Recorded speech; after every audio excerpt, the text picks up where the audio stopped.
Yahoo! Hello mga masters and mga ka-G! Good morning po sa inyong lahat dyan sa Pilipinas at sa buong Asian countries. At kung saan man kayong lapalop ng ating daigdig, ay hayaan niyo muna kami ni G, the green, girly, cutie patuti iguana, na batiin po kayo ng good morning, good noon, good afternoon, good evening, at good night na po sa mga ready ng matulog. At of course, welcome po sa ating panibagong topic dito po sa ating G and Daddy Health and Lifestyle Tips. So connected pa rin po ang topic natin because connected from yesterday's topic, but this is a new source. So before we start and before we proceed, of course, may I ask for your thumbs up. Please don't forget to like, share, comment, and subscribe dito po sa ating channel, Master Worm. Of course, at syempre, yan na po. Ready na po. Please, I also provided the descriptions below. I copied and pasted the article for your own preference po, mga masters and mga G. And of course, huwag niyong kalimutan din, full bell, all bell notification, at dikitan po natin yung mga kasama natin sa baba. Alright, how happiness impacts health. Paano mag-impact? Ano ang impact ng pagiging masaya sa ating uh, kalusugan. Okay? On cloud 9, a state of perfect happiness. Sino ba sa inyong familiar sa word na cloud 9? Maliban sa tsokolate na cloud 9, ang cloud 9 po ay, again, a state of perfect happiness. Kung saan po ay super happy ka. Yun pa yung pinaka-point wherein parang wala ka ng problema. Parang happy-happy ka na talaga. Okay, happiness is good, di ba? Agree naman tayong lahat. It provides us with a sense of optimism, a take on the world attitude, and a positivity that can be infectious. Very infectious talaga ang being happy. Okay? According to a recent study, everyone attempts to find happiness in 3 ways. Tatlo po yung ways na paano natin makita yung ating happiness. Okay? Number 1 is doing good for others, doing good for others. Number 2, doing things that you are good at, kung saan ka magaling, yun po yung ginagawa mo. Patuloy yung happiness mo kasi expert, very good at that particular thing ka. And of course, next is doing things that are good for you, na maka-benefit po sa'yo. Ginagawa mo yan kasi maka-benefit po sa'yo. Moreover, those who are the most optimistic are the happiest overall. Okay? So, mga taong mga happy, yun talaga, nagsashine talaga sila. Sila po yung palaging nasa taas. And the research doesn't stop here. May mga research sila. Happiness is closely tied to being happy with your job, your closest relationships, and taking care of yourself physically and emotionally. O, diba? Na-discuss natin yan kahapon for the past few days that if you're the happier you are, the more na maalagaan mo yung sarili mo at the more ka na makapaggawa ng mas marami pang gawain na positive with a positive result. Okay? So what are the effects of being happy sa ating health? What are the effects on your health? For most people, happiness is a sense of purpose and well-being. This positive attitude translates to a variety of effects on the person's health, both physically and mentally. Okay? Both. Dalawa po yung niya, physically and mentally. Okay? So, what are the, meron tayong 5 dito na i-discuss. So, ang una po is opening a person's mind to positivity.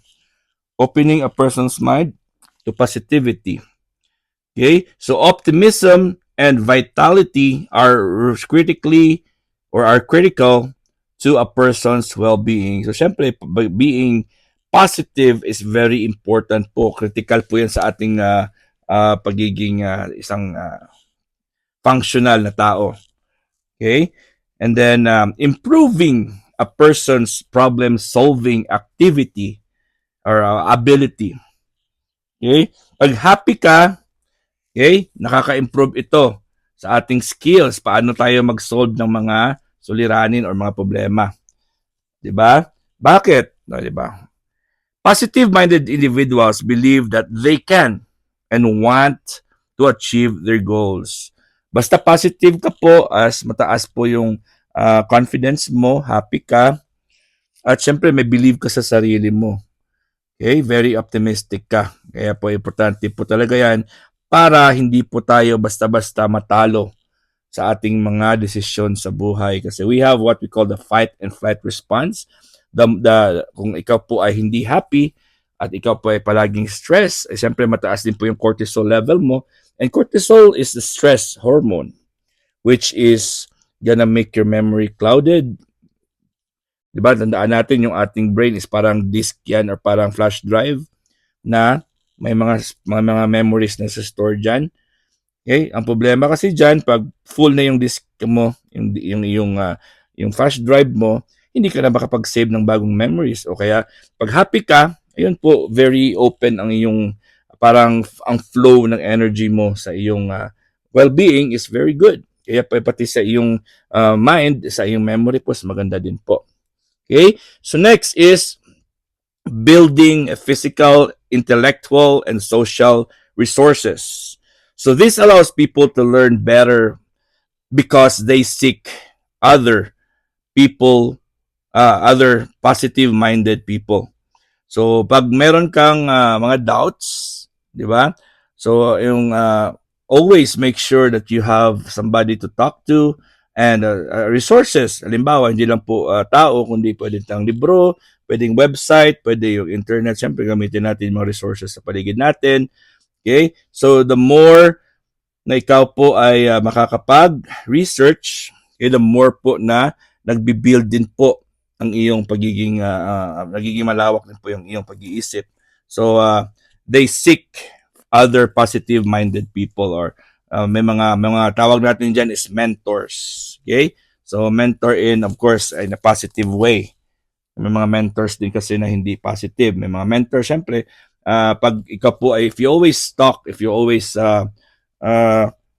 converse or siyempre ikaw po ay nag-ask ng mga information sa mga taong positive minded, eh siyempre positive din yung inyong mga makukuha diyan ng mga advices.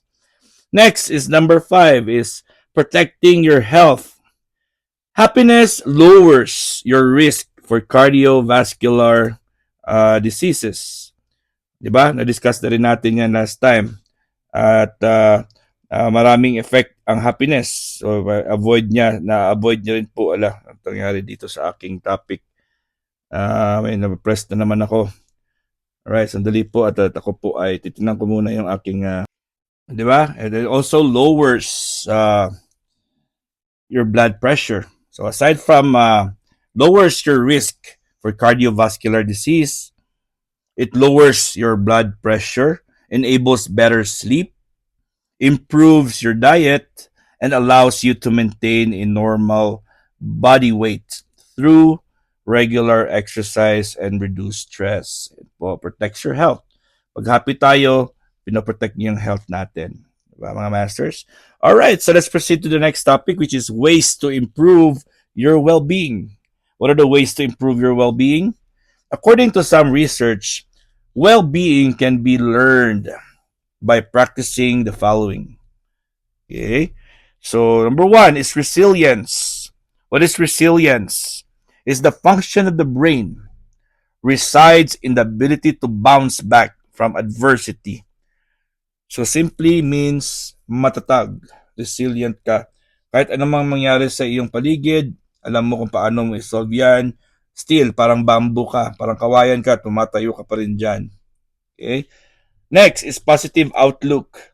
Lies on the person's ability to see the positive both in people and in experiences. So based upon my own experience, I'm always a firm believer of this positive outlook. Kung meron kang situation dyan na para sa iyo po ay medyo disadvantageous or hindi siya beneficial sa iyo, the very first thing I always look at is anong positive side niya. How to stay happy and how to stay optimistic. Yun ang pinakauna. So make sure that you are able to stay optimistic. Huwag ka tingnan agad kung ano ang positive side at huwag po magdwell sa problema. Positive, okay, attention or a lack of can affect the person's well-being. Kaya na may attention talaga. Being more attentive and using better listening skills can make a person more focused and positive. Kailangan very aware ka sa surroundings mo. Next is generosity equals a sense of well-being. It's the act of kindness makes others happy and yourself happy. Okay, I also am a firm believer of generosity.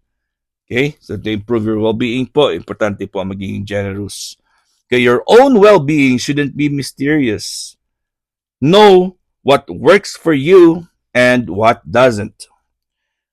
And remove the barriers that are preventing your happiness. Kung ano man dyan ang pumapagitan po sa iyo sa pagiging happy, as much as possible, try to stay away from that or try to remove that. Erase. It's like a virus.